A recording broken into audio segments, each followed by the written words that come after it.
What's going on, everyone? Welcome back to the channel. I'm Hunter Jeff, and if this is your first time watching, don't forget to like, comment, subscribe, and hit that notification bell below. It just helps a small channel like this so I can continue putting out videos just like this one. Now, today, we're going to be looking at PSA 10 copies of cards that I think have the potential for exponential growth over the years. And I'll explain why in a second. But first, let me just say that this will be a series of videos. I'm going to focus on each set that's going to rotate out in April, just because, we could start seeing price rises on these very soon. And I want to get these out before that happens. Also, I want to establish something first before we get into this. The hobby is currently very split. You have a lot of people on one side of the fence that are saying Sword and Shield is super undervalued right now, and that's where you should be putting your money. You have people on the other side of the fence saying that Scarlet and Violet has already completely outpaced what Sword and Shield did and will continue to do so. I just want to say that I tend to lean more towards that side. There are a few reasons for that. Population is not everything. However, if you even grant the fact that Sword and Shield and Scarlet and Violet have the same level of demand, which I don't believe is true, the populations of PSA 10 cards, CGC Pristines, things like that are so much harder to attain for Scarlet and Violet era cards. The print quality on them is just not as good. It's really hard to get a Gem 10 on them, and some of that could be attributed to PSA's higher standards now, but honestly, most of it is that just these IRs, these SIRs, are much harder to grade. And so when you look at Sword and Shield, you have gem rates for a lot of cards in the 60 to 70% range. That is really hard to find in Scarlet and Violet. A lot of IRs are sitting anywhere from 10% to 30% SIR. Some of them can get up higher, but for the most part, they're in that 30 to 40% range, and it's significantly lower. So when you look at into the future, PSA 10 copies of these cards are going to be much harder to grab than for Sword and Shield. That's going to drive raw card prices as well. Now, again, population isn't everything, so let's also just talk about the sets in general. Scarlet and Violet as a whole is simply more fun to open. When you open Sword and Shield, save for like your Crown Zenith, pull rates aren't that favorable, guys. Like it's a lot of times you open 5, 6, 7 packs and you could get absolutely nothing except maybe just basic hollows. With Scarlet and Violet, you open up 3 or 4 packs, chances are you're going to get something, even if it is just an EX card. It's just that's the trend I see. I think that's why we're seeing such a rip and ship culture right now, is because these sets are so much more fun to open. I think that will continue. That's going to dramatically increase sealed prices of cards for Scarlet and Violet era over time. That's also going to drive demand for the raw card prices, PSA 10 copies. I just think there's a lot more value to be had in Scarlet and Violet right now. That's not to say there's not good plays in Sword and Shield. There absolutely is. There are some cards that I do think are undervalued, but they're just a little few and far between whenever you compare to S&V era. Now, with that said, let's get into the actual cards we're looking at today in Scarlet and Violet Base Set. All right, so looking at my screen, you can see I've got Scarlet and Violet Base Set pulled up, and we're going to go through 5 different cards that I've identified as really strong PSA 10 value. And the first one we're going to look at is Armor Rogue. So I've got Collector pulled up just to show you guys some charts. We've got the raw price right here, but really what we're going to be homing in on is the graded price. So I'll get rid of the CGC line here. We're just going to look at PSA 10 pricing. This has bounced around from a low of like 270 all the way up to, what is this, 425. It's currently sitting around 390 in a PSA 10 copy. So if we jump to the PSA Pop Report, I've got Armor Rogue pulled up right here. Look at this population. And I'll pull up a calculator for you guys. There are currently 311 PSA 10 copies out of 3,649 that have been graded.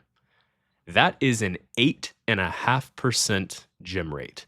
That is terrible. That is one of the worst, if not the worst, gem rate that I have seen in all of Scarlet and Violet era.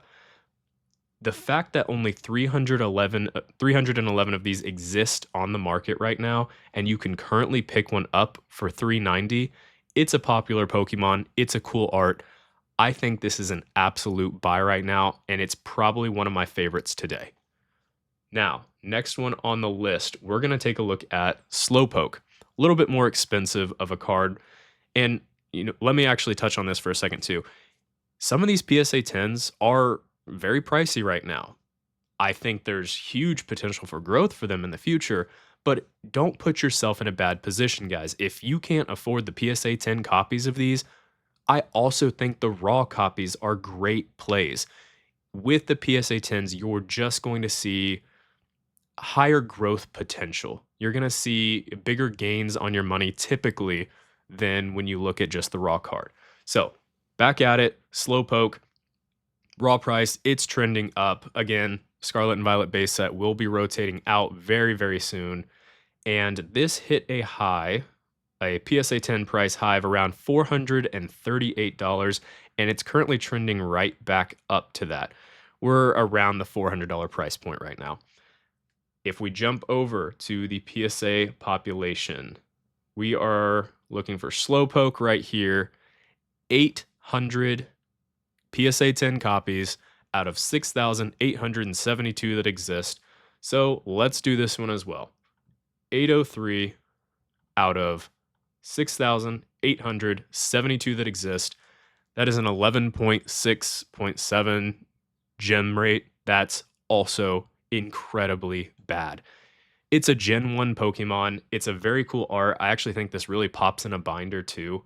If you don't have a copy, I recommend picking one up, but especially if you can get your hands on a PSA 10 one, I think this is one of those cards that is going to perform so well in the future.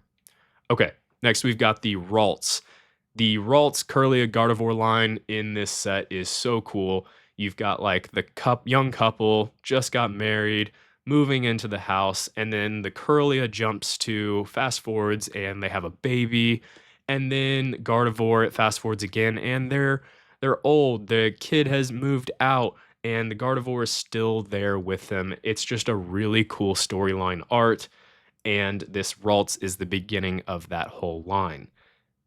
Also, PSA 10 copy on this has really started to take off, but I don't think it really shows many signs of stopping, especially with the set rotating out.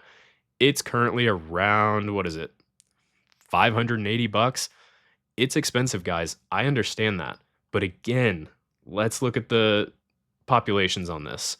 752 out of 7,064. We'll do this for each card. 752 out of 7,064 graded. That is a 10.6% gem rate. Terrible. And each of these cards that I've showed so far, I believe, let's look at the Slowpoke again. Yes, each of these cards is a sub 1,000 PSA 10 population. That could change over time as more get graded, but that is still, for how long these sets have been out already, for a modern set, that is an extremely low population. The market on these is already so limited that I think getting your hands on one in the future could be really difficult, which is going to make them very expensive. So now is the time to get them, to pick at least up a raw copy if that's what you can afford, and put it in a binder, a top loader, something, guys. Next one is Drowsy. Obviously, Drowsy had the whole market manipulation thing that happened with it, and the price had skyrocketed and then crashed back down. But just look at it from a baseline, guys. This is a Kamiya art, which is a very popular artist in the hobby. Really cool art style, in my opinion. And PSA 10 copies got up to about 570, and they're about to hit that again. Again, gem rates. Go to Drowsy. There's a few more. This is one of the only ones on the list today that has a population above 1,000. But still, let's do the math here. 1652 out of 10,782 graded. So the fact that that many people are grading this card shows how many people want it. That shows the demand, and it's a 15% gem rate. 1,600 copies will get eaten through extremely fast. Like, this is one of those cards that, especially with the story that happened behind it, I do think people are going to look back and be like, oh, remember when that card was manipulated? But actually, it's a really cool card. I'd like to have it in my collection. And moving forward, it's just going to continue to be so hard to grade this card. Last one on the list is Starly. So this is essentially your like Pidgey of Gen 4. And it's one of the first Pokemon you catch in those games. And let's see, PSA 10 copies. It's kind of sporadic because there's not too many of them, and I'll show you that in just a second. But it did hit. Looks like one may have sold for, what is this, like 200? Gosh, this is really hard to. Whatever. This was 121. It's currently sitting at about $220 and was slightly higher than that at one point. But if we look at the population on this one, and this is my favorite one on the list today, I will say that because although not too many of them are being submitted, I do think people are going to look back and think that it's a cool art. Any Gen 4 fans are going to love this card. And 74 PSA 10s out of 870. That is an 8.5% gem rate.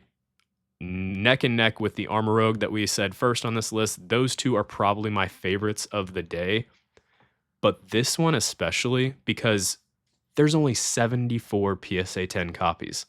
If you can find one on eBay, or especially locally where you can just pick it up and not have to pay the tax and the shipping and all of those fees. But if you can find a copy, I would grab one right now. I don't typically get on here and say like you need to hammer the buy button right this second. The only things I'm really doing that with right now are prismatic evolutions for sealed product. And when I see something like this with such a low population, that price can be manipulated so easily. But the reason for that is, if you have a copy of this card or a couple copies of this card, you're essentially controlling the market price on it. And again, it's going to continue to be a popular card in the future. When people look back years from now, I think it will be very hard to attain a copy of this.